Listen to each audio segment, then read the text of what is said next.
Alors, je vous remercie d'être tous venus nous rejoindre à cette conférence. Nous reprenons maintenant le cycle de nos conférences après une longue période, une longue période où on a été effectivement tous confinés, et nous sommes heureux d'inaugurer cette première étape de déconfinement avec Yael Hirsch. Yael Hirsch qui nous a été chaudement recommandée par le docteur Serpin et qui nous a effectivement proposé sa candidature pour qu'elle démarre ce cycle de conférences, et nous en sommes ravis. Et donc, Yael Hirsch va avec nous aujourd'hui nous parler d'un sujet effectivement très intéressant. Mais d'abord, je vais vous présenter Yael. Yael est docteur en sciences politiques, donc vous voyez que c'est toujours des conférenciers de très bon niveau que nous accueillons ici. Elle est diplômée de l'EIP Paris chez Sciences Po, pour ceux qui ne connaissent pas.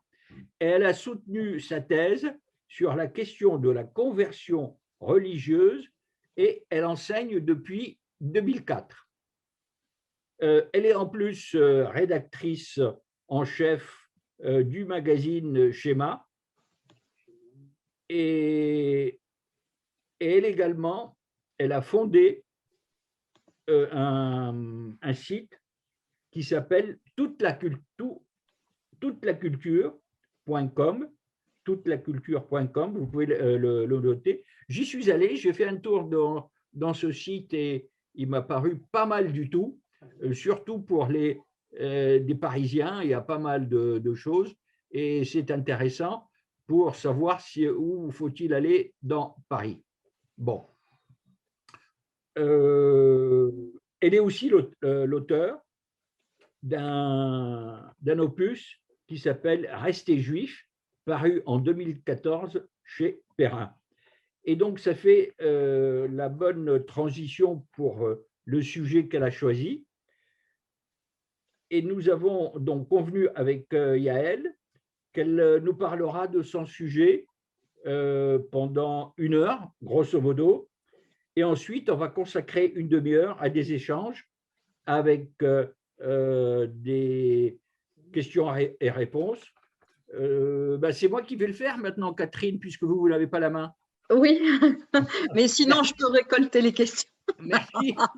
Donc, au début, Catherine Alazar, comme vous le connaissez tous, est notre gestionnaire et chargée du développement au Centre culturel Jules Isaac, qui est toujours avec nous, même depuis la fusion avec le Mémorial, puisque vous savez que le Centre culturel Jules Isaac est maintenant a fusionné et fait partie intégrante du Mémorial de la Shoah à Paris. Donc, je vais me charger des questions que vous allez pouvoir poser en allant effectivement dans la boîte discussion et poser toutes les questions que vous voulez et on les transmettra à Yael. Donc, bienvenue à vous tous. Merci à Yael, donc, qui c'est une jeune maman et qui va nous permettre d'inaugurer avec une jeune notre cycle de conférences après déconfinement. Et je vous demande donc à tous effectivement de bien profiter de la présence parmi nous de cette spécialiste. Merci Yael. Donc, si vous voulez bien démarrer les hostilités. Ça commence. Avec plaisir. Est-ce que peut-être, j'ai pas grand-chose à montrer comme image, mais si vous me donnez la main, je montrerai quelques petites images, mais pas grand-chose sur PowerPoint. Alors, dites-moi toujours, pas tout le temps. Voilà. Dites-moi comment faut-il faire. Il faut me permettre de partager des documents. Mais sinon, c'est pas grave. Vous pouvez le faire, Catherine. Écran partagé, je pense. Donc ça, je l'ai vu quelque part en bas. Voilà. Donc non, c'est pas là. C'est pas grave, sinon on va faire sans, vous inquiétez pas. Tout en bas, vous avez écran partagé normalement. Mais je n'arrive pas à la voir. À côté de discussion. Mais je n'ai pas cette partie du bas. Ah. Je l'ai, famille. Je viens d'une famille aussi où Jules Isaac, c'était important. Mon papa était résistant à l'âge de 9 ans. Je viens d'une famille juive résistante et déportés, ses deux parents étaient déportés résistants.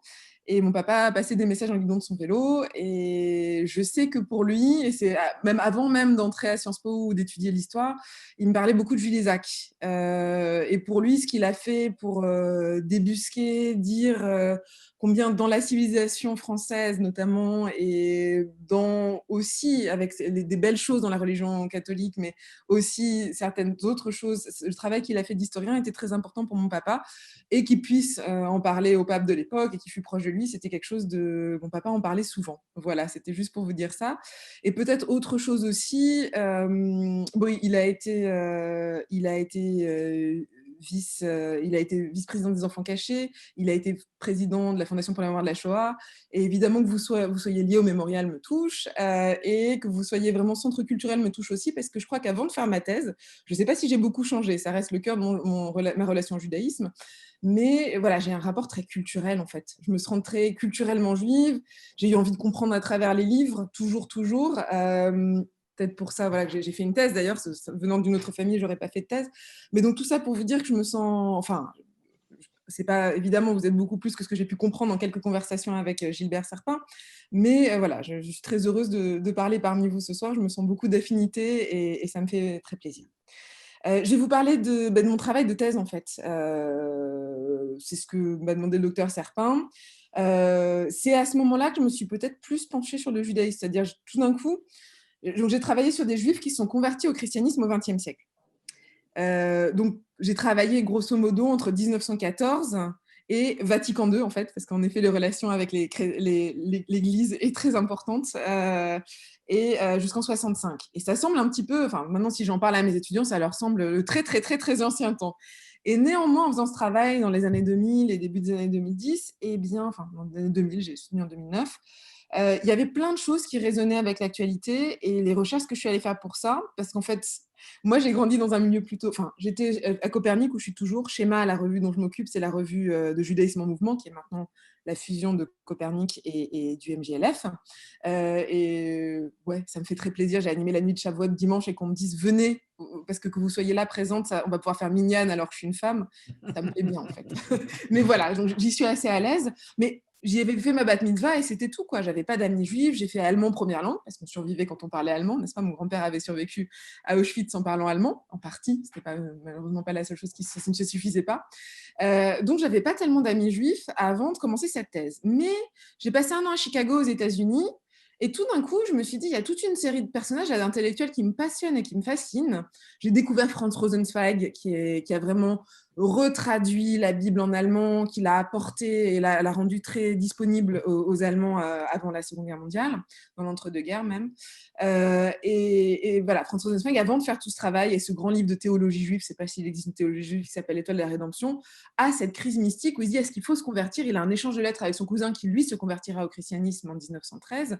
Ils ont cet échange, etc. Et je suis là, waouh, alors vraiment, est-ce qu'on peut avoir une pensée aussi libre? Est-ce qu'on peut parler aussi librement de se convertir quand on est issu de la minorité juive? Ça me semblait assez fou.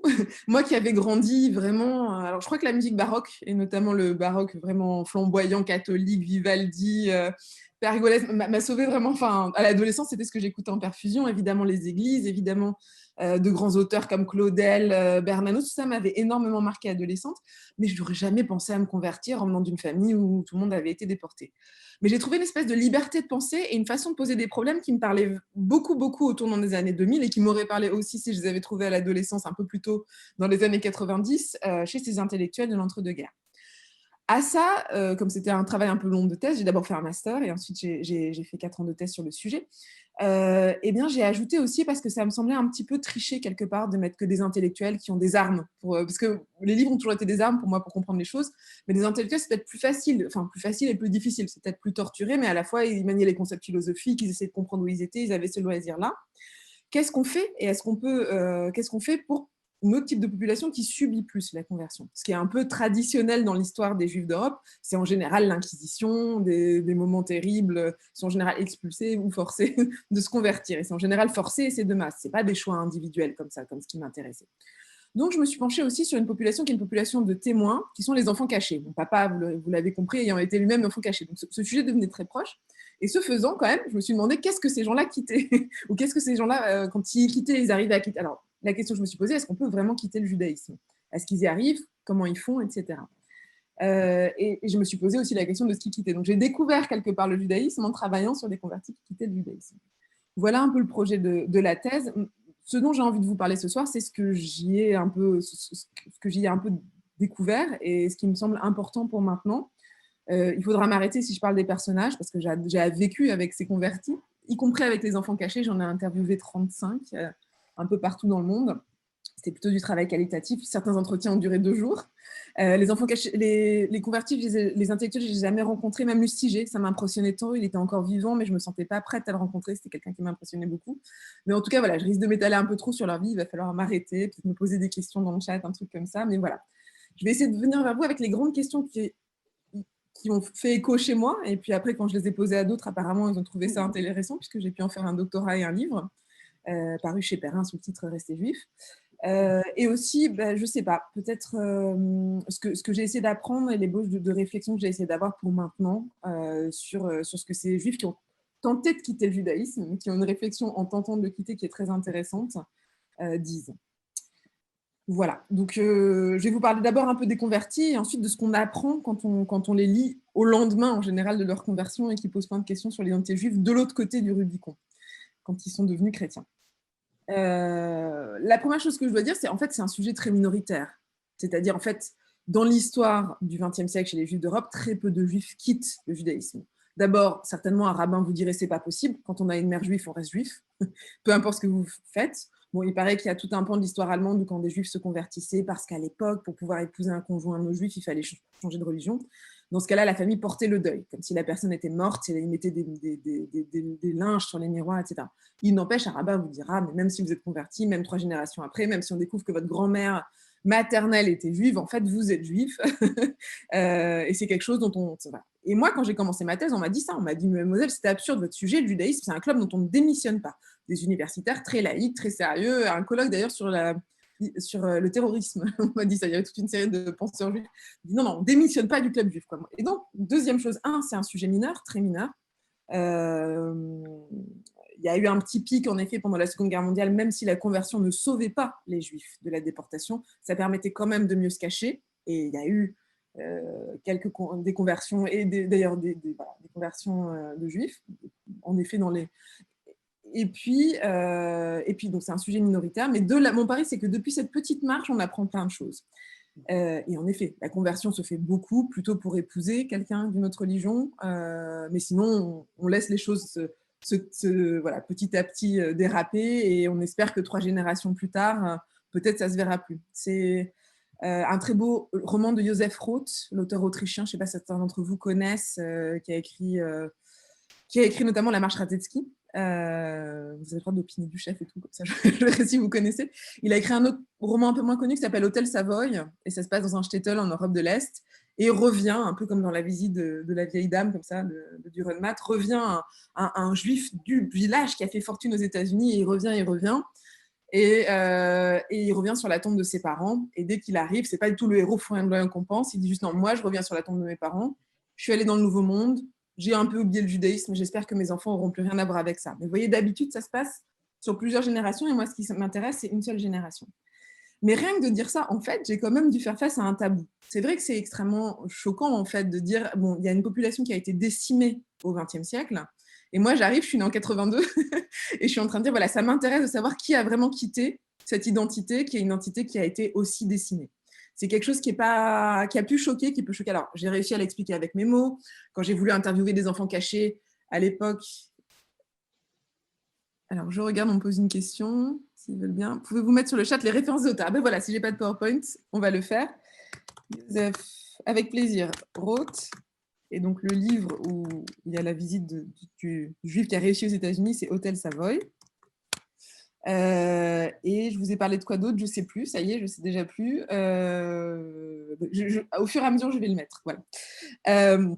Donc, il y a un tabou. Et il y a un tabou et ça se comprend. Et j'ai essayé de comprendre de quand date le tabou, en fait. Puisque moi, ce qui m'intéressait, vous l'avez compris, c'est que sous la plume de Franz Rosenzweig, même sous la plume de Bergson, Henri Bergson, qui lui s'est jamais converti, mais qui, dans son dernier livre, les deux sources de la morale et la religion, vraiment appelle à la venue d'un nouveau Christ, et pour des raisons philosophiques, des raisons de dynamisme et d'énergie, dit voilà, le catholicisme, c'était vraiment une voie qui l'intéressait.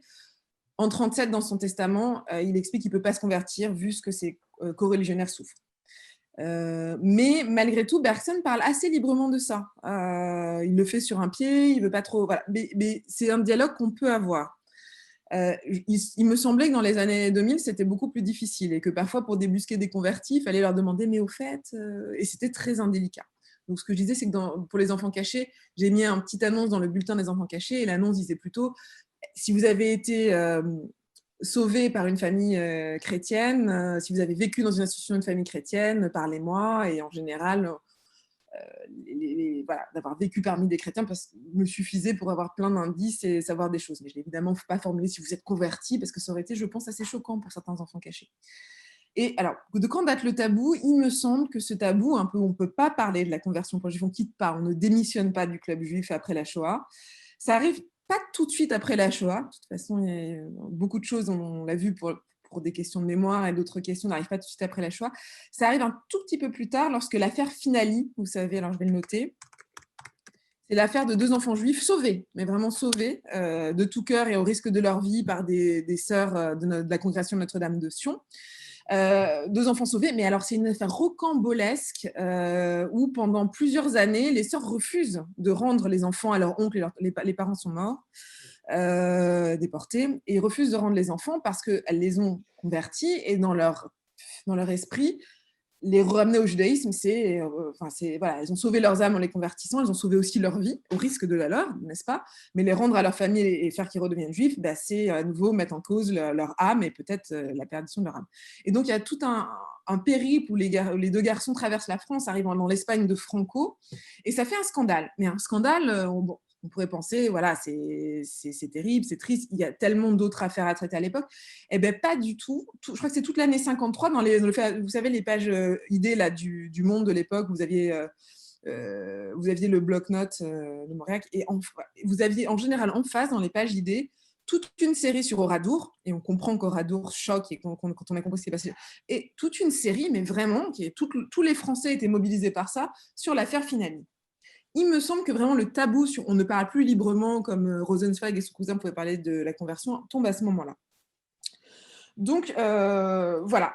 Et moi, mon pari, en allant contre le tabou, c'est peut-être, depuis cette marche très très précise et très choquante ou très heurtante au XXe siècle et en même temps très réelle, vu les conditions terribles du XXe siècle, que sont ces juifs qui tentent de quitter ou veulent quitter. Ce qui m'intéresse, c'est l'intention qu'ils y mettent. C'est pas juste s'ils sont forcés. C'est après comment eux se réapproprient les choses. Ou avant, comment ils ont l'intention de faire les choses. Ce qu'ils en disent, eux, va permettre d'éclairer la fameuse question juive avec un Q majuscule, la question qui est très connue pour être celle des réflexions sur la question juive de Jean-Paul Sartre, mais qui est aussi celle qu'a posée dans une grosse partie de sa philosophie Hannah Arendt, par exemple, que j'apprécie beaucoup, et je crois que je ferai pas la science politique sans elle, qui est celle évidemment de Marx aussi, qu'il a posée d'une toute autre manière au XIXe siècle, mais que vous trouvez, par exemple, même j'ai trouvé ça sous la plume d'un Rousseau au XVIIIe siècle, qui ont une perspective des Lumières, d'égalité, etc., tout de même dit, mais c'est admirable et c'est complètement étrange que ce peuple qui est détaché de sa terre, de ses origines, de tout, continue à conserver sa loi en exil et reste juif, malgré des centaines d'années d'exil, et reste avec les mêmes rites, et reste intègre et dans la même idée. Voilà. Qu'est-ce qui fait qu'un juif reste juif? Et à l'époque moderne, après la Révolution française, où en fait, il n'y a plus des lois qui font que les juifs sont ségrégés, notamment, il reste encore des choses. L'affaire Dreyfus montre que tout n'est pas gagné, par exemple en France, mais voilà, après la Révolution française, un citoyen juif, les juifs en rentrant dans les villes ne font plus un petit bruit de crécelle, et c'est plus un peuple à part, et ce sont des citoyens comme les autres en République française. Politiquement, on sait bien que parmi les fondateurs de la Troisième République, il y a beaucoup de juifs, etc., etc. En Allemagne, c'est un petit peu plus compliqué, mais malgré tout, il y a une assimilation aussi, et il y a cette égalité de droit, moins de faits. Voilà. Et donc la question, c'est si tout ça compte, malgré tout, les juifs restent juifs, même après ça, disent Arendt et Sartre. Parce qu'on comprend, s'il y a des lois, s'il y a des ségrégations, si on est dans un shtetl, si on est dans un ghetto, bon, on comprend pourquoi les juifs resteraient juifs. Mais si on est là avec les mêmes droits que les autres, et volontiers pour certains qui se pensent comme individus, un détachement de la loi et de l'observance, qu'est-ce qui fait qu'ils restent juifs? Et donc je me suis dit que de cette petite marge choquante pour certains que sont les convertis, j'allais pouvoir dire des choses. Alors, qui sont les convertis? Il me semble que c'est des personnages extrêmement touchants, aussi bien les enfants cachés que j'ai adorés, qui étaient parfois beaucoup plus vivants que la moitié de mes amis de l'époque, malgré leur déjà grand âge. Ils avaient entre 75 et 85 ans quand je les ai rencontrés. Et je crois que la plupart des convertis que j'ai rencontrés sont...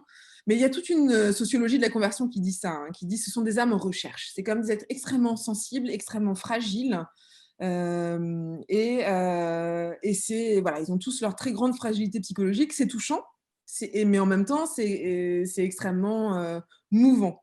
Un bon exemple de ça, certains la détestent d'ailleurs, parce qu'elle a eu des pages assez terribles sur Israël. Vous le retrouvez même dans son grand livre. Alors, je vais noter son nom.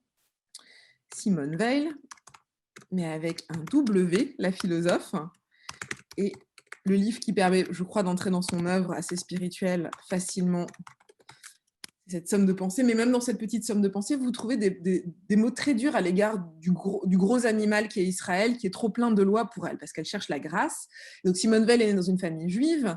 C'est une philosophe importante. Son frère était un grand mathématicien. Elle a fait Normal Sup et elle a eu un engagement très communiste. Elle allait travailler à l'usine et elle a fait un très beau livre là-dessus. Un engagement dans la résistance, mais malgré tout, ces pages très très dures vis-à-vis des Juifs et une vraie illumination, une vraie foi catholique qui est allée si loin qu'elle ne s'est jamais convertie pour ne pas laisser derrière elle les païens qui n'auraient pas vu la grâce. Donc elle voulait rester parmi les païens et parmi les non-convertis. Elle a beaucoup hésité, elle est restée comme ça, et elle a fini mourir d'anorexie mystique à Londres, où elle voulait s'engager aux côtés de Gaulle, qui d'ailleurs l'appelait la folle. Vraiment, il était très dubitatif. Voilà. Et, personnage très, très fragile. Certaines personnes, notamment, bon, je ne citerai pas les noms, mais un grand universitaire qui m'a beaucoup conseillé pour ma thèse, mais je ne veux pas en entendre parler, c'est une conne. On ne dit pas des horreurs sur les Juifs au XXe siècle. C'était sur Israël, c'était sur la loi, et elle cherchait la grâce contre la loi. C'est une certaine logique, etc. Mais il n'empêche sa fragilité, et là, elle est très intéressante. Voilà. La plupart sont très fragiles comme ça. Max Jacob, je crois que c'était mon personnage préféré, donc Max Jacob, qui était le meilleur ami de Apollinaire et Picasso, et à la fois poète et peintre, ce qui n'est pas si facile. Un des fondateurs de la poésie cubiste et de l'art cubiste. Breton, donc en fait il est né dans une famille juive en Bretagne où il n'avait rien à voir avec le judaïsme, et il a vu 2 fois le Christ, une fois au cinéma, une fois sur les murs de son atelier, mais il avait une petite légère tendance à prendre de l'éther, et donc il a mis, par ailleurs il était homosexuel ouvertement, et il a mis pratiquement 10 ans à obtenir le baptême. Bon, tout ça pour dire que Max Jacob est extrêmement sensible, et c'est quelqu'un aussi qui est à fleur de peau, quelqu'un qui est toujours à la limite de la sensibilité, et on trouve ça beaucoup chez les convertis, cette fragilité, c'est des âmes en recherche. Qu'est-ce qui fait qu'un converti se convertit? J'ai essayé d'un petit peu rationaliser, d'amener les sciences sociales et de ne pas être juste dans un bouquet où je suivrais des trajectoires les unes après les autres. Je crois qu'il y a 3 motifs que j'ai repérés pour la conversion des Juifs au XXe siècle. Peut-être la 3e disparaîtrait au XXIe siècle, je ne sais pas. La première, tout simplement, c'est la révélation. Quand je vous parle de Simone Weil, c'est vraiment une révélation qui peut arriver volontiers, soit comme ça, ou c'est Max Jacob aussi d'ailleurs, soit vraiment le Christ, la Vierge se révèle à eux, soit ça peut être parce que des proches ont eu cette révélation et la spiritualité que les proches dégagent vous touche, ou les touche, soit ça peut être aussi à la lecture d'un grand auteur, Thérèse d'Avila, Jean de la Croix, des auteurs mystiques catholiques. Et c'est vrai que dans l'Europe du début du XXe siècle, on trouve beaucoup plus facilement Pascal, dans un autre genre, Thérèse d'Avila ou Jean de la Croix, qu'on trouvait des écrits qui donnent accès à la Kabbale, par exemple, qui a été retravaillé par Scholem, mais vraiment dans l'entre-deux-guerres, et qui arrive tard en Allemagne et encore plus tard en France. Donc quand on cherche vraiment une mystique, quand on est loin du judaïsme, c'est pas facile, et on tombe sur une spiritualité catholique.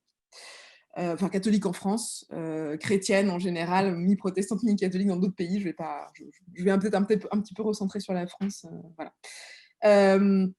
Deuxième motif, je crois, c'est simplement l'assimilation sociale. On ne veut plus être considéré comme juif, on estime qu'on n'a plus rien à voir on n'observe plus la loi juive.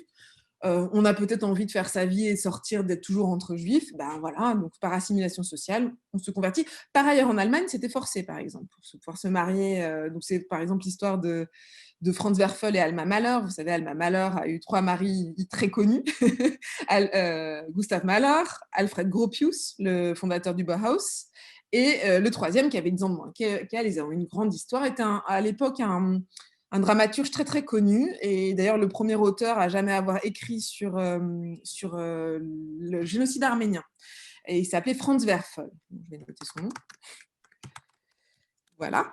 Et Franz Werfel a mis 10 ans à séduire Alma Mahler et est sorti de la communauté juive de Vienne pour pouvoir être avec elle. Alma Mahler a fini par le convertir sur son lit de mort à Los Angeles. C'est une sombre histoire et complexe, parce qu'il ne voulait pas non plus se convertir au catholicisme, mais en tout cas, il ne pouvait plus continuer à être juif pour épouser Alma Mahler. Ça, c'est donc premier motif, spiritualité. Deuxième motif, social. Enfin, soit s'assimiler, soit se marier, soit s'écarter d'une identité à laquelle on estime ne plus tenir. Troisième type de motif, et ça, c'est vraiment chez mes intellos, mais c'est cette idée que ça commence à bien faire, quoi. Ça fait depuis les Lumières qu'on dit aux Juifs, ça va aller, vous allez être des citoyens comme les autres. On va tracer une ligne comme ça entre la sphère privée et la sphère politique. Et puis, on va vous laisser dans votre sphère privée être qui vous voulez, votre religion, vos opinions, et dans la sphère publique, vous serez des citoyens comme les autres. C'est les promesses des Lumières. Et malgré tout, l'affaire Dreyfus, l'antisémitisme très fort, le fait qu'on puisse toujours pas trouver un poste, par exemple, à l'université quand on est allemand, tout ça fait dire aux Juifs, bon, bah, ça fait 100, 150 ans qu'on nous promet qu'on va s'assimiler, ça n'arrive pas. Peut-être il faut avoir une lecture hegelienne, une lecture historiciste, une lecture du fil des temps. On ne tient plus tellement au judaïsme. C'est quoi l'étape d'après le judaïsme déjà dans l'histoire des religions ? Tiens, la religion majoritaire de nos sociétés, c'est le christianisme, convertissons-nous. Et c'est quelque part un petit peu le raisonnement de Rosenzweig quand il hésite avec Rosenstock. Je résume à grands traits, hein. Ça prend des proportions, enfin ça peut être beaucoup plus subtil que ça, mais voilà, si on se représente l'histoire comme une grande ligne avec une flèche, quelque part, si ça bloque parce que les Juifs n'arrivent pas, malgré leur statut égal de citoyen, à être des citoyens comme les autres, c'est peut-être que dans l'histoire culturelle et civilisationnelle, il faut embrasser l'étape suivante, disent certains. Et d'ailleurs, Rosenzweig, quand il a retourné les choses dans l'étoile de la rédemption, on fait complètement autre chose.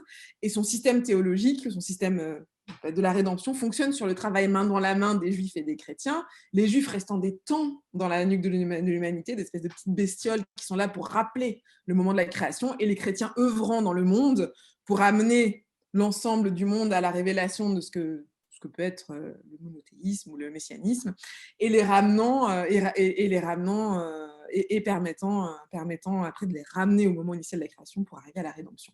Donc il a retourné l'argument, mais sinon l'argument c'était de sauter vers l'étape suivante de l'histoire. Donc 3 motifs de conversion. De grandes difficultés pour eux tous, parce qu'en fait, même avant la Shoah, et même si je dis qu'il y a beaucoup de facilité, être juif, c'est être une identité minoritaire, et autant si vous vous laissez glisser, vous dites rien, bon, ok, on a épousé un mari ou une femme pas juive, c'est terrible, mais en Europe de l'Ouest, en tout cas, Europe de l'Est, c'est complètement autre chose, ça arrive. En revanche, quelqu'un qui vient vous voir et qui vous dit, bah, papa, maman, mais c'est pareil aujourd'hui, hein, papa, maman, écoutez, voilà, votre religion, c'est très bien, je sais que vous ne la pratiquez pas vraiment, moi, je vais me convertir, je vais renoncer, comme il était écrit sur les certificats de baptême, aux erreurs des Juifs pour devenir chrétien. Ça, c'est assez violent, et la plupart des familles le vivent très mal, même si ce n'est pas des familles très, très religieuses ou très observantes. Quand elles sont religieuses et observantes, c'est un peu pire. Je ne sais pas si vous connaissez la philosophe allemande qui s'appelle Edith Stein, qui est morte à Auschwitz. Il y a une grande querelle autour de sa canonisation, parce qu'elle a été canonisée. Elle est morte. Voilà. Edith Stein vient d'une famille nombreuse. Sa mère a élevé seule 7 enfants. Sa mère est plutôt pieuse, simple femme d'Allemagne, voilà, mais assez observante. Et Edith Stein met des années et des années à se convertir. Elle n'ose pas dire à sa mère qu'elle va se convertir. En plus, elle se convertit avec sa sœur. C'est pour elle un cas de conscience terrible, alors que vraiment et véritablement, elle est passée par la philosophie et qu'elle a eu une révélation à la lecture de Sainte Thérèse d'Avila et que c'est vraiment son chemin, quoi. Et avant de se convertir, elle fait un dernier kippour avec sa mère, très, très, très, voilà, avec beaucoup de respect, infiniment de respect. et elle finit par se convertir. Même douleur quand elle veut entrer au Carmel, parce qu'elle est devenue carmélite, elle ne veut surtout pas blesser sa mère, donc elle a attendu la mort de sa mère pour entrer au Carmel. Voilà, tout ça pour vous dire, c'est extrêmement violent de faire cette rupture. Une fois que la rupture est faite, cela dit, c'est pas si facile, parce que eux, on pense, s'être préparés. Obtenir le baptême, c'est pas si difficile en soi, notamment parce qu'il y a des espèces de petits cercles qui permettent aux convertis de se convertir, notamment par exemple en France, à Meudon, autour de Jacques et Raïssa Maritain. Certains d'entre vous sont peut-être familiers avec Jacques Maritain, qui est un grand penseur thomiste dans la lignée de saint Thomas. Au demeurant, lui, venu d'un laïcisme Troisième République, sa femme Raïssa était juive russe et elle a converti sa sœur et toute sa famille après. Mais voilà, ils cherchaient du sens, ils sont redevenus très catholiques et ont animé des grandes soirées de rencontres, de réunions. Vous trouvez la plupart des convertis, Max Jacob, Maurice Sachs, qui est une autre figure, Jean-Marie Oesterreicher, qui est en partie celui qui a rédigé le Nostra Aetate de Vatican II. Voilà, tous ces gens-là sont autour d'eux. Et Jacques Maritain est plutôt courageux aussi, parce qu'il a pris très tôt position contre l'antisémitisme. Il était assez médiatique à l'époque et à travers plusieurs conférences, notamment à la radio dans les années 30. Voilà, quelqu'un de plutôt courageux. Il n'empêche, c'était un cercle qui permettait de se convertir. Quand on cherchait à se convertir du judaïsme vers le catholicisme en France, on se tournait souvent vers eux. Bergson était proche d'eux, etc., etc. Bon, mais c'est quand même un petit cercle. Une fois que ça s'est fait, vous n'êtes pas forcément bien reçu ailleurs. Donc, Raïssa Maritain a un livre qui raconte cette époque qui s'appelle « Les grandes amitiés ». Et en fait, dans la France ou l'Allemagne, un petit peu, où reste des traces très fortes d'antisémitisme, on vous dit, non, en fait, vous êtes juif, vous portez les traces de votre race, les pires clichés antisémites. Et ça, c'est par exemple, Max Jacob, qui a fini sa vie à Saint-Benoît-sur-Loire, était extrêmement triste et choqué. Donc, de Saint-Benoît, on est venu le chercher, on l'a déporté à Drancy. Et il n'a pas vraiment survécu à Drancy, même si ses amis artistes ont essayé de le sortir de là.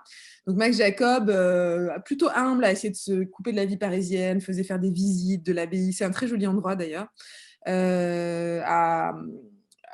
aux gens qui passaient, etc. Mais il a été forcé de porter l'étoile jaune. Et pour lui, c'était une ignominie, c'était quelque chose qui allait contre tout. Ça a été tellement dur. 10 ans, il a attendu sa conversion, 10 ans. Il a lutté contre ses propres aussi pulsions. Malgré tout, alors, pulsions et drogue, et lire les cartes, et faire de l'occultisme, tout ça était et évidemment homosexuel, tout ça a été complètement interdit. Mais voilà, donc travaillant sur lui, etc. Et malgré tout, l'étoile jaune. Ça, il trouvait ça un petit peu violent. Ce qui fait que petit à petit, chacun d'entre eux a une confrontation forte à qu'est-ce que ça veut dire être juif. Et quand on les lit, quand on les écoute, on arrive à quelque chose qui nous est assez familier maintenant, et c'est un petit peu une reformulation sous leur parole de la question juive. C'est en gros, qu'est-ce qui fait qu'on reste juif ? Je crois, quand on regarde un petit peu ce qu'ils racontent, qu'il y a 3 grandes pistes qui sont intéressantes. La première, c'est simplement la loi juive, parce que dans les yeux des juifs, comme je l'ai dit, si on a une mère juive, ou si on est converti d'ailleurs au judaïsme, ou si on est issu d'une matrilinéarité convertie, on reste juif, et il n'y a rien à faire. C'est le point de vue de la halakha, c'est le point de vue de la loi juive. La deuxième, c'est peut-être pas le plus pesant et important, mais ça existe, et ça fait que ça retient l'identité juive.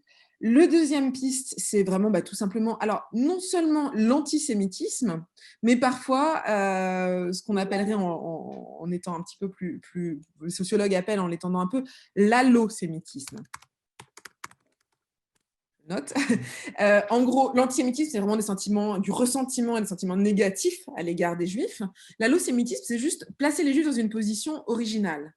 Et le sociologue,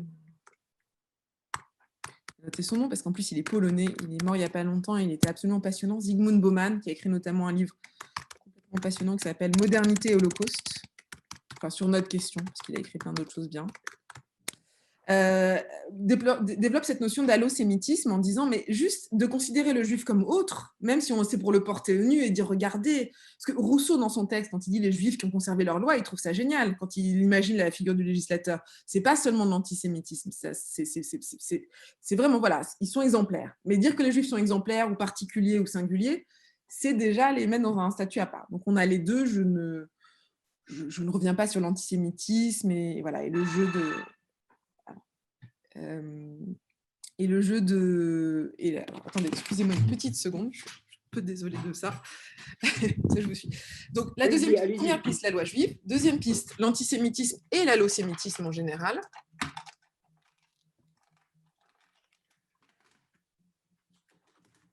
J'espère que ça a marché. Troisième piste, je crois, et ça c'est la piste intéressante que lance notamment Hannah Arendt, et dans sa foulée, je crois, et l'ayant lu et peut-être un peu trahi, mais Sartre trahissait souvent les auteurs. Il a trahi Heidegger, il a trahi Arendt pour faire des choses très productives. Je crois que la troisième piste, à part la loi juive et l'antisémitisme, c'est ce que Albert Memmi aussi a appelé, alors je note, Sartre, Arendt, Memmi. Donc Memmi a appelé ça la judéité. Et la judéité, c'est cette idée que, au bout d'un moment, le juif est tellement devenu une figure qu'on peut être juif sans plus, c'est plus une question, même plus une question de peuple ou de nationalisme, on est avant la question de l'État d'Israël. C'est pas une question, c'est pas une question voilà, de religion, mais c'est une question de psychologie. Je vais noter ça. Donc il y a une psychologisation de qui est juif. Et d'ailleurs, Max Jacob, quelque part, parfois, lui-même se surprend à incarner des poncifs juifs, à devenir un petit peu plus juif que juif dans la façon de parler ou la façon d'agir, selon des clichés qui sont souvent assez antisémites, qui sont imposés de l'extérieur, en tout cas, montre Sartre dans Réflexion sur la question juive. Il dit, voilà, c'est ce démocrate qui dit aux juifs, voilà, comment être juif. C'est pas forcément l'antisémite qui dit ça. Et cette idée que être juif, c'est quelque chose de psychologique, mais quand je vous dis je suis une juive culturelle, ou si je vous dis j'aime Woody Allen, ou si je vous dis je vous ai raconté une date juive pour ceux qui étaient là avant, c'est probablement répondre fièrement et heureusement, et j'en suis très heureuse, mais répondre à cette idée que être juif, c'est aussi un caractère et c'est une psychologie. Et donc la judéité devient une identité sociale et sociologique. Et à partir de là, explique Hannah Arendt dans un essai célèbre qui s'appelle « Le paria et le parvenu ».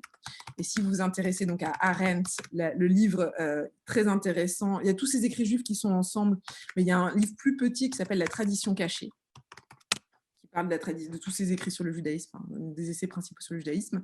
Et donc dans le paria et le parvenu que vous trouvez dans la tradition cachée, elle écrit déjà Sartre. Elle écrit déjà, voilà, les juifs vont essayer de jouer. Ils ont tellement été dans l'altérité pendant des années et tellement pointés du doigt comme autres, que soit vous avez le paria, qui est le schnorrer, là, qui se cache, qui va... Et Max Jacob fait ça, hein, qui va être un petit peu bossu, un petit peu dans son coin, un petit peu avec un accent, avec un truc. Soit vous avez le parvenu, le juif de cour, le juif du pape, qui va flamboyer. Mais elle dit, le problème, c'est que le parvenu, on va lui rappeler qu'il est juif. Et il a des caractéristiques d'après les gens qui sont juifs, et on risque de le renvoyer comme ça du doigt vers le paria. Et donc, c'est un jeu dangereux. Et elle dit, la seule chose à faire pour sortir de ce dualisme, c'est cette identité qui colle, qui est la judéité. Alors, elle a changé d'avis au cours de sa vie. Dans les années 30, elle dit, le seul mouvement à être prêt, c'est le sionisme, parce que là, on a une vraie identité politique, on a un truc carré, on dit, voilà, je suis juif, et c'est un peuple, et c'est une identité politique, et on n'a plus besoin de jouer des rôles. Puis, dans les années 50, elle a un petit peu...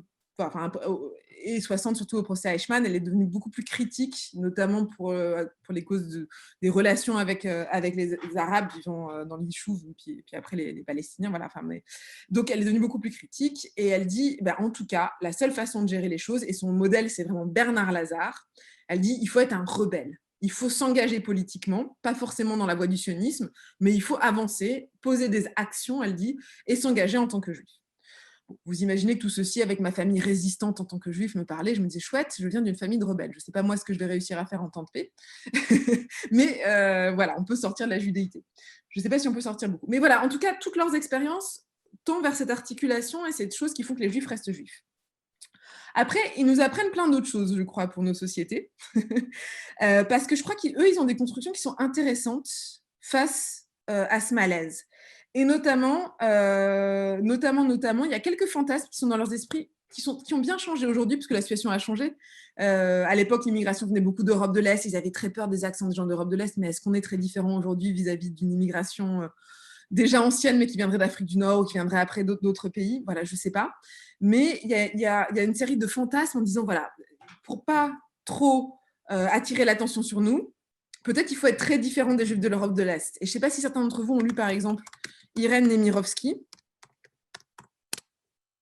donc Suite française, qui est son roman posthume qui a été trouvé beaucoup plus tard, qui était vraiment un blockbuster en 2002 alors qu'elle est morte pendant la guerre. Erin Mirovsky, c'est la coqueluche littéraire des années 30. Et son grand livre connu, qui a été d'ailleurs, je crois, adapté au cinéma, je ne veux pas dire de bêtises, c'est un grand... Julien Duvivier, je pense, par Julien Duvivier, c'est David Golder. Et David Golder est dans tous ses livres. Vous retrouvez les personnages des banquiers juifs, un peu les Nucingen de Balzac, vous voyez, avec l'accent, et l'accent, il est là dans la langue française, et c'est ces juifs d'Europe de l'Est qui sont un peu sales, un peu parias, qui vivent dans le shtetl.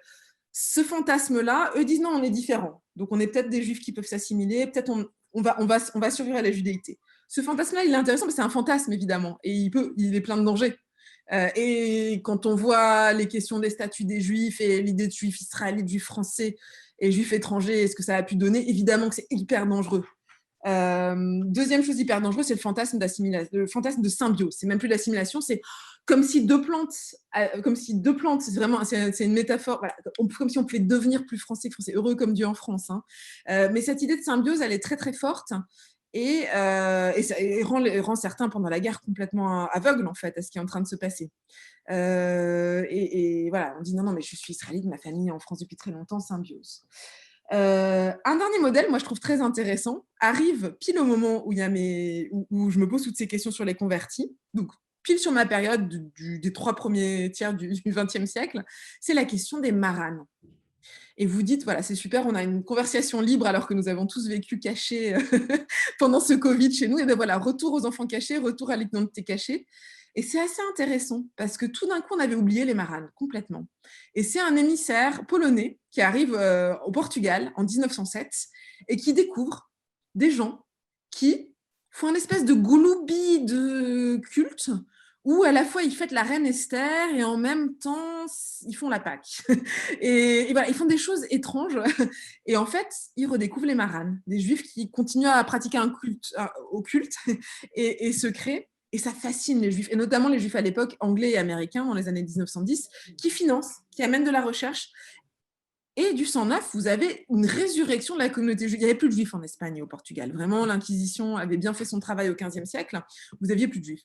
Et tout d'un coup, il y a une espèce de fantasme conjoint, là, comme ça, des juifs anglais, américains, un peu français, mais moins, qui disent « Ah là là, on va retrouver les juifs maranes, on va redorer le blason. » Et aussi de l'Espagne et du Portugal avec ce fantasme d'âge d'or. Les Juifs ont quitté l'Espagne et après que les Juifs aient quitté l'Espagne, on a perdu notre âge d'or. Et vous avez des grands penseurs de l'époque qui font le tour de la Méditerranée, qui vont en Turquie, qui entendent les Juifs parler ladino, qui disent oh, « c'était nos Juifs, c'était des citoyens de chez nous ».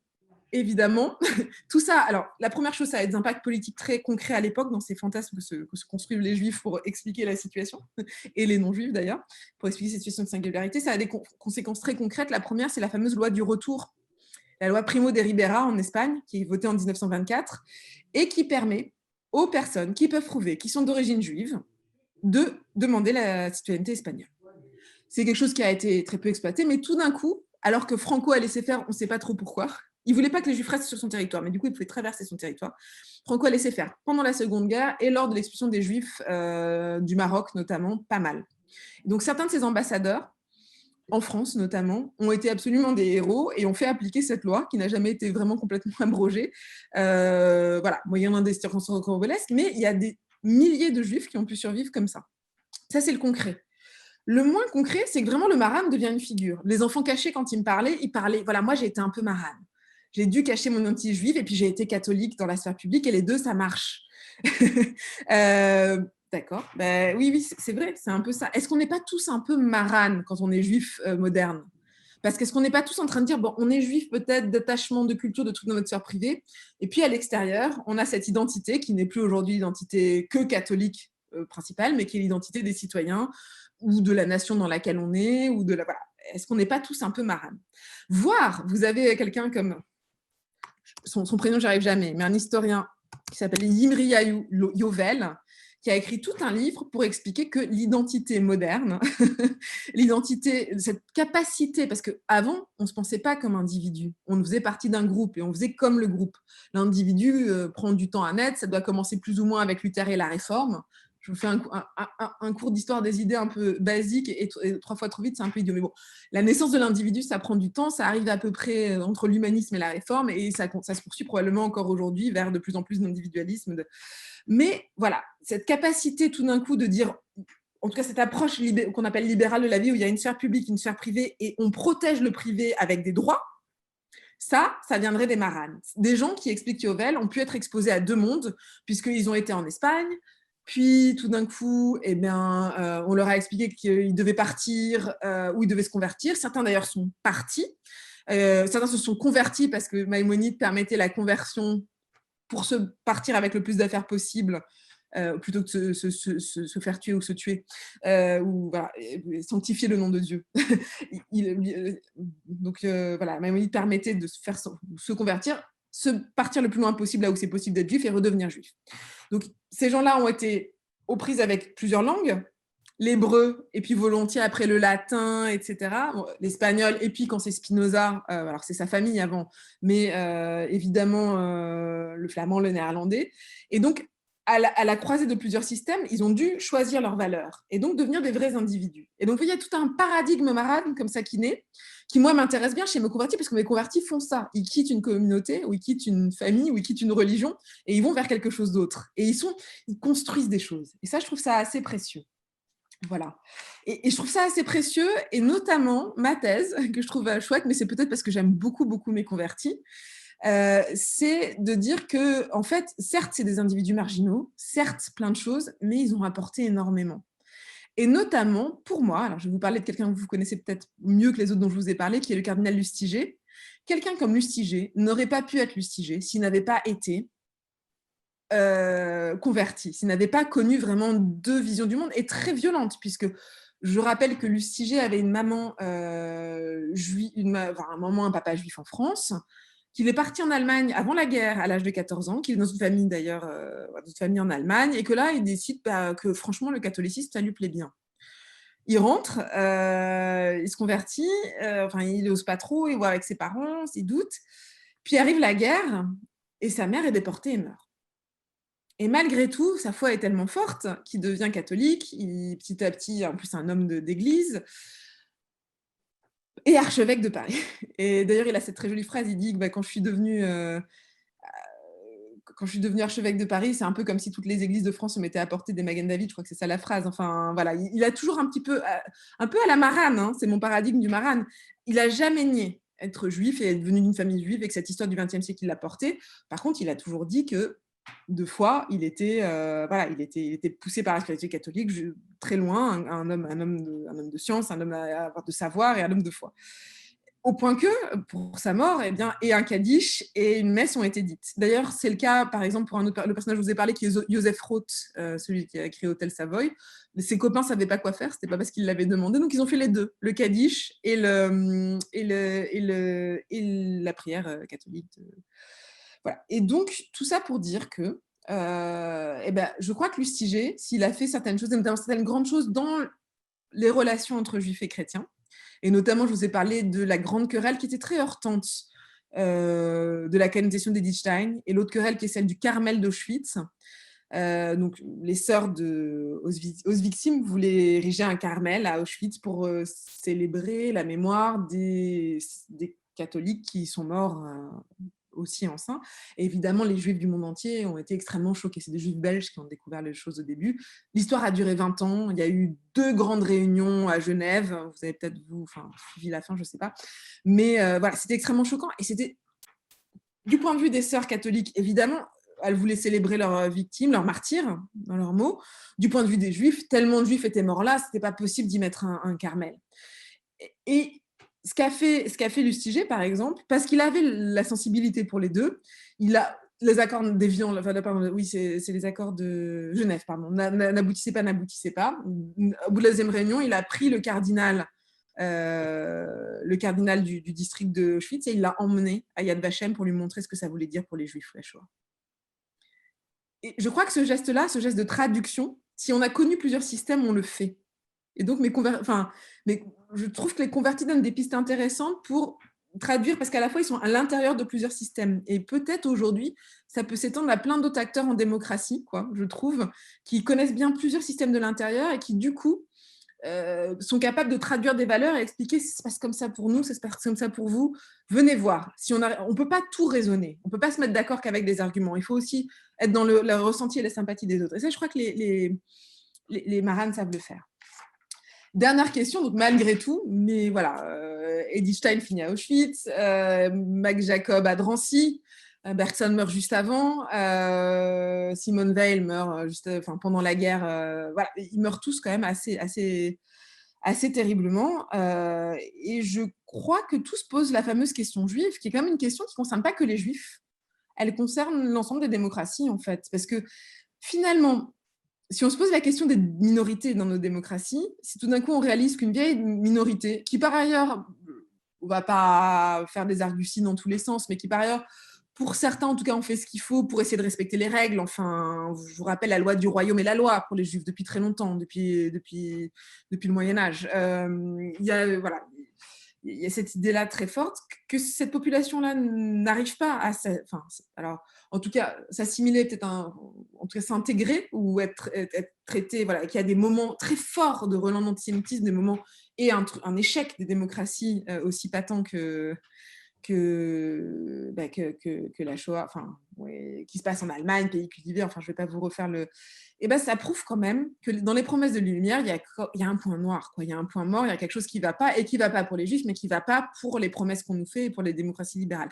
Et je pense que certains aspects actuels sur nos questions, on est dans une société beaucoup plus multiculturelle qu'à l'époque, ou en tout cas, en tout cas, les individus ont besoin de beaucoup plus de multiculturalisme. Ils acceptent de moins en moins d'être ces citoyens neutres dans la sphère publique.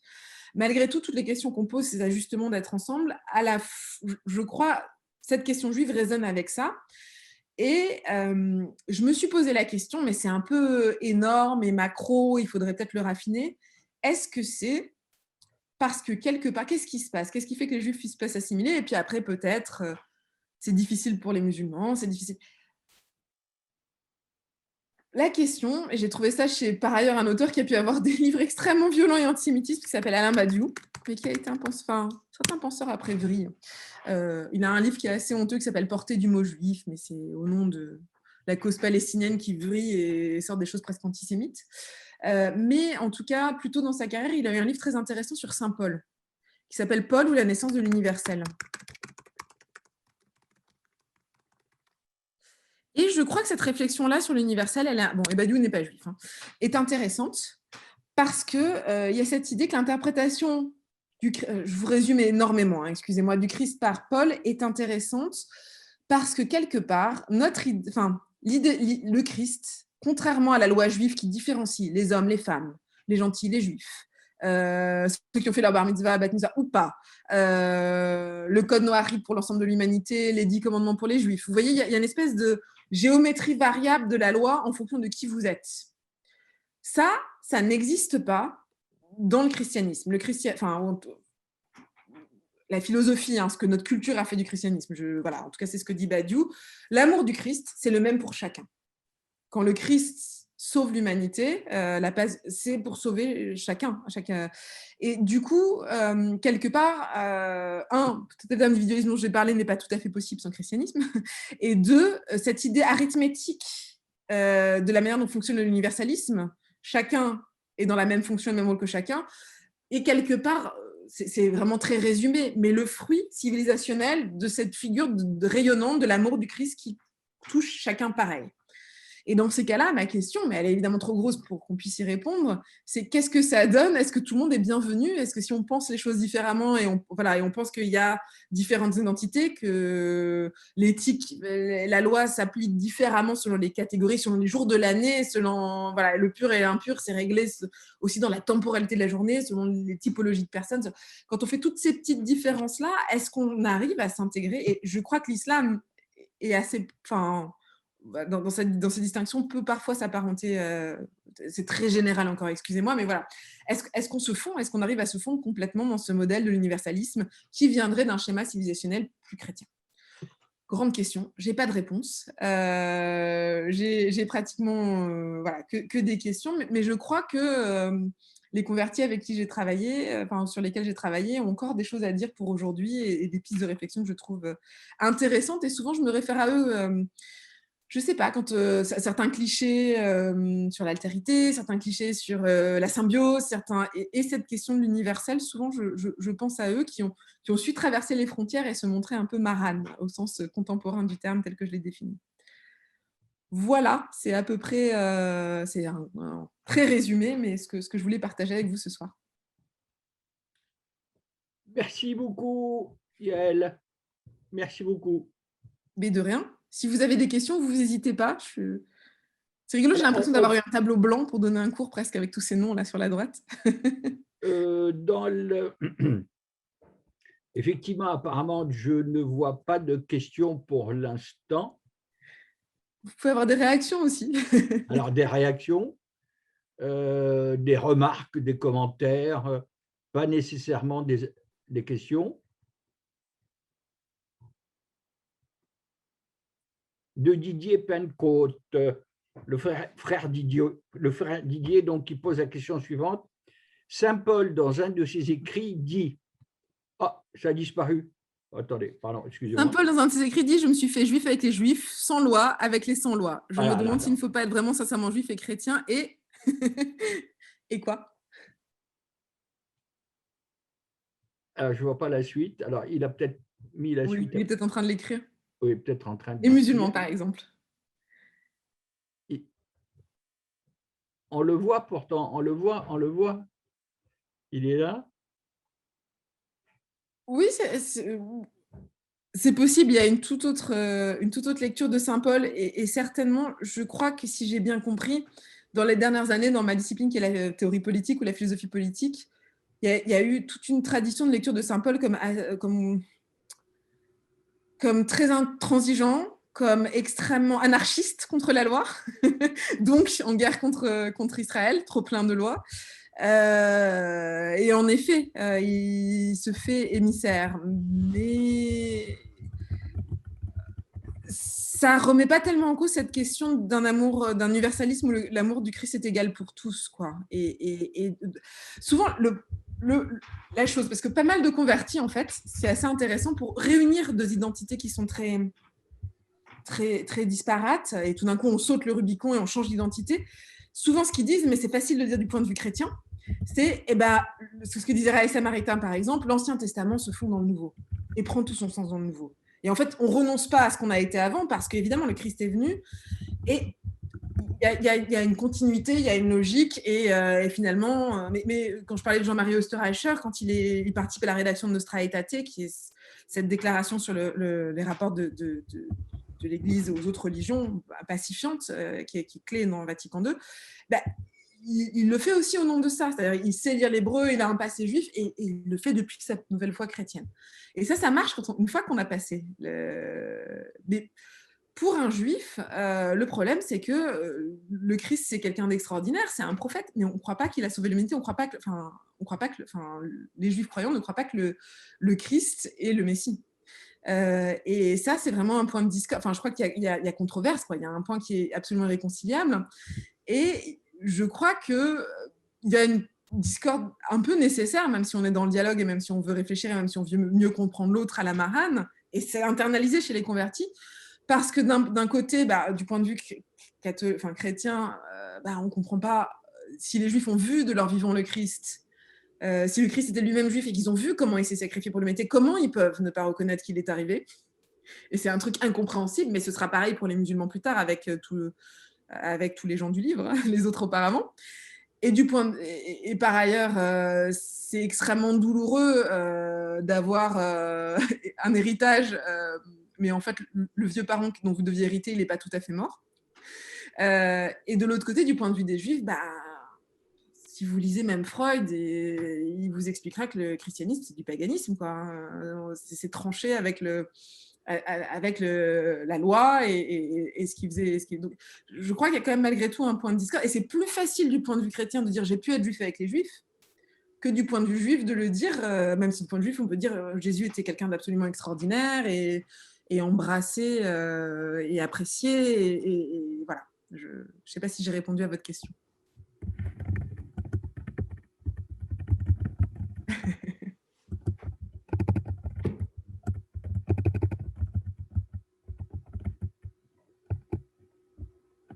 Merci à vous. Ouais, depuis 1880 à nos jours, j'aurais quelques questions à poser. C'est vrai? Monsieur À Boyer. propos de Franz Rosenzweig, qui est très intéressant parce qu'il a fait avec son cousin, qui était très cher, très aimé, Franz Rosenstock. Vous remarquez chez les Juifs, il y a toujours Rose, Gluckmann, etc. C'est toujours fleuri, qui a discuté, et ça a été publié en Allemagne, pas en France, pour savoir si l'on devait se convertir ou pas. Et ils sont allés chercher quelle est la teshuva, qu'est-ce qu'il faut faire. Et Zweig a dit il faut rester dans sa voie. Moi, je suis maintenant dans la voie du judaïsme, j'y reste. Mais Rosenstock s'était converti. Donc, ça, c'est une discussion assez intéressante. Un autre élément, c'est sur le sionisme. C'est très actuel. Le sionisme, il monte évidemment qu'il y a des problèmes, Israël, Palestine, etc. Mais à l'origine du sionisme, il y a un grand congrès qui s'appelle le congrès de Bâle en 1892.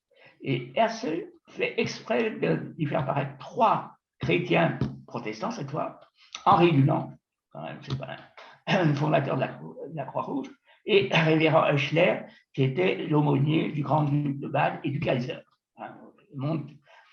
Et puis le troisième, j'ai oublié. Mais ça montre que Herzl lui-même fait venir des non-juifs, parce qu'il pensait que ce serait le meilleur moyen pour avancer dans cette voie. Et puis, merci pour tout ce que vous avez dit sur les convertis qui sont dans toutes les églises chrétiennes. Parfois même, comme aux États-Unis, c'est souvent des protestants, parfois même des racidiques. Et cette question les taraude tous. Et il y a en Auvergne, M. Moussaki il connaît bien, un village des Justes qui s'appelle le Chambon-sur-Lignon, où la grande majorité ont été des protestants. Et je crois que M. Moussaki ici est rendu en tant que président de communauté. Exact. En tout cas. Exact. Je me permets de vous présenter, cher Monsieur Boyer. Monsieur Boyer est l'ancien secrétaire général de la préfecture ici dans le Puy-de-Dôme. Il a été ensuite responsable des cultes au ministère de l'Intérieur, place Beauvau. Et, non, je suis à la retraite. Et maintenant, il est à la retraite. Alors, je ne sais pas s'il nous parle de Strasbourg ou d'un peu plus au sud, mais voilà, nous sommes toujours ravis de l'avoir parmi nous. C'est un fidèle parmi les fidèles et c'est quelqu'un qui a été très proche de la communauté juive à Clermont-Ferrand pendant son séjour en Auvergne et puis au-delà, et même au-delà. Merci beaucoup. Merci, en Alsace, il y a beaucoup de communautés juives, et qui sont souvent des communautés rurales, et qui parfois ont été victimes de pogroms quand il y avait la peste noire. On rendait les juifs responsables de la peste, et on les accusait de salir les puits ou d'utiliser des animaux répugnants comme les rats et ils n'avaient pas vu que si les juifs avaient moins de morts, c'est tout simplement qu'ils se lavaient mieux. Ça paraît bête, mais enfin c'est ça. Et en Alsace, il y a énormément de communautés toutes petites, villageoises. Il y avait des villages qui étaient en majorité juifs, et maintenant, l'essentiel est à Strasbourg, avec la grande synagogue qui a remplacé la synagogue du Kepler, qui a été brûlée par les nazis, juste au fond. Voilà quelques petits. Après, sur le judaïsme alsacien, le grand spécialiste, c'est Raphaël. Comment Raphaël et qui a tenu la chaire d'histoire du judaïsme à l'université de Strasbourg. C'est-à-dire qu'à Strasbourg, on a déjà fait une place plus grande qu'à l'université d'Auvergne. C'est un bon exemple. Un bon exemple. Merci encore, Monsieur Boyer. Bah, écoutez, je me demande si un de ces Sur le Chambon, j'ai juste une petite remarque. Je ne sais pas si vous connaissez Pierre Sauvage, que vous pourriez un jour inviter. Il est extraordinaire. Il a fait une Oui, série de mais documentaires dessus, vous savez, notamment Les armes de l'esprit. Et c'est des sublimes films sur les justes du Chambon et sur c'est incroyable ces films. Et trop peu connus, je trouve. c'est une bonne suggestion, Yael, mais il faut savoir que M. Sauvage a un pied en Europe et un pied Aux aux États-Unis, mais États-Unis. sur Zoom. Voilà, exactement. Il faut Maintenant, profiter de sur la Zoom, situation. voilà.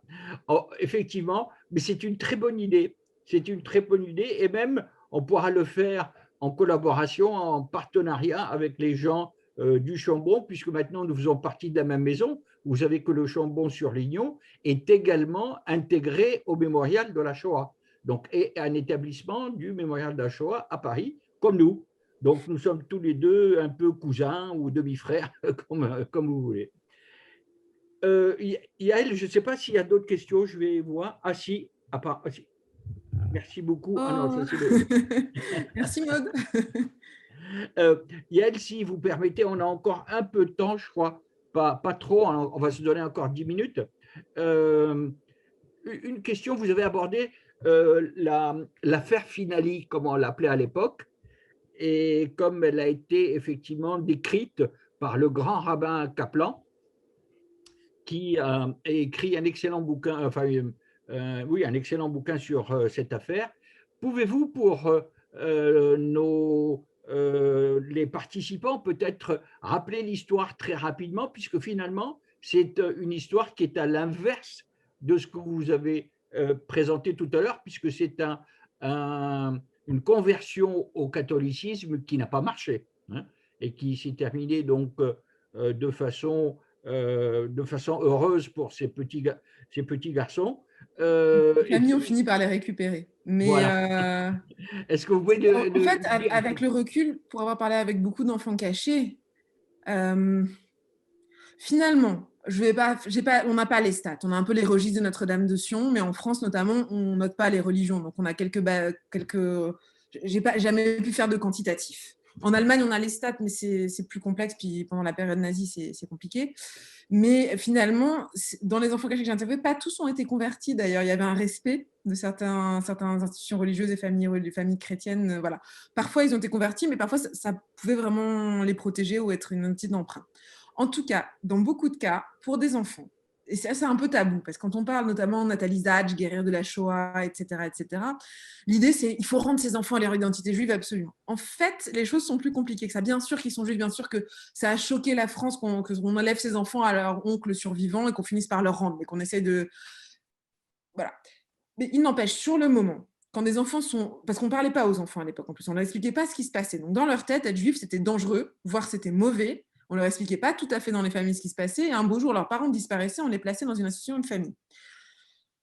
Même quand ils étaient d'ailleurs, autre tabou, pas toujours très bien traités par les familles, même si c'est juste, ces gens risquaient leur vie pour avoir des enfants juifs chez eux, il n'y a pas eu que des histoires heureuses et merveilleuses de petits-enfants adoptés et choyés. La réalité humaine est toujours plus compliquée. Il n'empêche, les moments d'église, vous êtes dans un endroit où ça sent bon, vous êtes dans un endroit où il y a une figure de vierge, qui est une figure maternelle, quand vous ne savez pas où est votre maman, peut-être qu'il vous reste juste votre petit frère, votre petite sœur, et vous êtes deux. La plupart des enfants que j'ai interviewés, ils ont eu des vrais sentiments. Notamment, on sait, beaucoup d'enfants, c'est un truc, on perd la foi plus tard, on met être enfant et avoir un endroit sécurisé, un endroit où il y a ce Christ un peu angoissant parfois, mais malgré toute cette spiritualité, on se sent en sécurité. Ça, ils ont eu des sentiments. La plupart, d'ailleurs, me disent, j'ai voulu faire ma confirmation, ma première communion. Et tout d'un coup, je crois, quand ils réalisent vraiment ce qui s'est passé pour leurs parents, ils ne croient plus en grand-chose pour les pleurs. Certains sont restés très catholiques et c'était très intéressant. Peu. C'est-à-dire, sur 35, je crois qu'il y en avait 2. Certains sont redevenus peu très religieux juifs. En Israël, un peu, peut-être, mais pas tellement. C'est plutôt les kibbutz. Encore une fois, des stats sur 35, c'est absurde. Mais en tout cas, je crois qu'il faut penser ça, que c'est un petit peu plus complexe. Bien sûr, cette histoire est heureuse et à la fin, la justice tranche et les enfants retrouvent leur oncle et leur famille et c'est probablement la nature des choses et on comprend qu'on a été choqués par ça. Mais du point de vue des enfants, qui sont les personnes que j'interviewe et qui m'intéressent, qui pour nombreux sont restés d'ailleurs longtemps enfants. Vous disent encore à 85 ans, je suis enfant caché. Qu'est-ce que ça veut dire je suis encore enfant caché? C'est un truc qui passe pas, quoi. C'est un truc. Mais il y a eu un moment où, en tout cas, un environnement chrétien, c'était ce que Boris Cyrulnik appellerait un tuteur de résilience. C'est un truc sur lequel s'appuyer. C'est tabou, on ne dit pas ça. Certainement, certainement, si c'est forcé et imposé, c'est hyper choquant. J'ai tendance à leur faire confiance et voir qu'eux-mêmes sont capables de s'orienter et saisir ce qui les sert pour survivre, quoi. Donc voilà, donc je ne sais pas j'ai pas les témoignages des enfants finalistes, je ne sais pas ce qui s'est passé. Mais en effet, j'ai oublié de préciser qu'ils ont été rendus à leur famille suite à un procès à la fin, et ça c'est très important et c'est bien que vous le restituiez. Voilà. Yael, encore une question de ma part. Vous avez beaucoup parlé des enfants cachés. Nous avons dans notre groupe, au Centre culturel Jules Isaac, un célèbre enfant caché que nous honorons particulièrement parce qu'il réalise des témoignages vis-à-vis des élèves de l'académie et nous en sommes tout à fait fiers. C'est une occasion pour moi encore de remercier le docteur Gilbert Sapin, qui était un enfant caché et qui a fait beaucoup pour que son sauveteur ait la médaille des Justes. Et effectivement, il a eu cette médaille des Justes, donc, qui est délivrée par l'État d'Israël et qui permet effectivement à l'organisme qui gère ses affaires, l'organisme donc qui s'appelle Yad Vashem à Jérusalem. Et je veux dire effectivement que moi j'ai été présent, j'ai accompagné le docteur Sapin dans ses démarches pour faire obtenir cette médaille à son sauveur. Et vraiment, je trouve qu'il a eu beaucoup de mérite, d'abord de par son parcours d'enfant caché, et puis maintenant par ses démarches de témoignage qu'il fait vis-à-vis des collégiens et des étudiants clermontois. Et donc, je pense que vous le savez que le docteur Serpin est un enfant caché. Oui, oui, il m'en a un peu parlé et Maud m'en avait un peu Bien parlé. sûr. Parce que, en fait, quand on est d'enfant caché, il y a des choses qui se transmettent. Il y a des choses qui se transmettent, il y a des soucis qui… Enfin, voilà, c'est beaucoup d'amour et beaucoup d'angoisse en même temps. Et voilà, mais avec pas du tout les mêmes circonstances. J'ai une jolie anecdote à ce propos. Enfin, à l'époque, du coup, j'étais à Sciences Po et j'étais en dîner de fin de Sciences Po. Et pour me faire plaisir, parce que je travaille sur Simone Veil avec un W, une de mes copines alsaciennes, justement, juive, fait tout pour intriguer, pour mettre à côté de Simone Veil avec un V. Et moi, je passe la moitié du dîner dans les toilettes parce que j'étais hyper impressionnée. Et au bout d'un moment, je finis par ressortir. Et j'avais à table, heureusement, Alain Gérard Slama, qui était un de mes profs que j'aimais beaucoup, et donc il m'a donné un peu confiance et tout. Et à la fin, je lui parle parce que par ailleurs, mon papa la connaissait, parce que mon papa avait cet engagement. Et à un moment, elle sortait en plus hyper traumatisée je crois qu'à l'époque, le traité de Lisbonne avait été refusé et le projet européen prenait un sacré coup dans l'aile et elle s'était beaucoup battue pour. Donc elle était un petit peu abattue. Et alors elle m'a regardée et elle a réfléchi, elle a dit oui, mais c'était peut-être pire pour les enfants cachés. Parce que nous, on sait ce que c'était. Mais eux, ils ont imaginé toute leur vie et ils n'ont pas forcément posé des questions. Donc, les enfants des parents déportés, peut-être… Alors, je ne sais pas si elle a dit ça pour moi, mais je sais pas, quand elle parlait, elle revivait les trucs. Ce n'était pas un truc en l'air ou ça n'avait pas l'air léger. Ça m'avait énormément impressionnée. Je me suis dit, oui, en effet, pour mon père, qui a écrit d'ailleurs un très beau livre sur son père et lui-même, qui s'appelle « Réveille-toi ». Je vais vous noter. Il n'est plus là, malheureusement, mon père est mort en 2016. Il a écrit sur l'histoire de son père et la sienne, et il a été incapable d'écrire son histoire à lui. Il a écrit leur histoire ensemble comme s'ils étaient collés, comme ça, par beaucoup d'amour et beaucoup d'angoisse, et beaucoup de survie ensemble. Mais c'est assez beau. Tout ça pour dire que je ne sais plus si j'ai répondu à votre question. Désolée. Si, c'est ça. Et une dernière question, parce qu'il va être bientôt 20h30. Est-ce que vous avez une trace dans la Torah, dans la Bible, enfin, dans les écrits juifs, de ce que vous avez dit depuis un moment, c'est que lorsqu'on est juif, on le reste jusqu'à la fin. Il ne me semble pas avoir vu écrit de façon très claire ce précepte. Est-ce que vous partagez ce point de vue ou est-ce que… Alors, c'est pas dit comme ça. Ce qui est dit, c'est qu'il est juif, quelqu'un qui est de mère juive. Et Voilà. donc, nécessairement, D'accord. c'est un… ou converti, ou quelqu'un qui est… Ou converti, quelqu'un exact. qui s'est Oui. converti, qui a fait le processus de conversion, sachant que le judaïsme n'est pas prosélyte.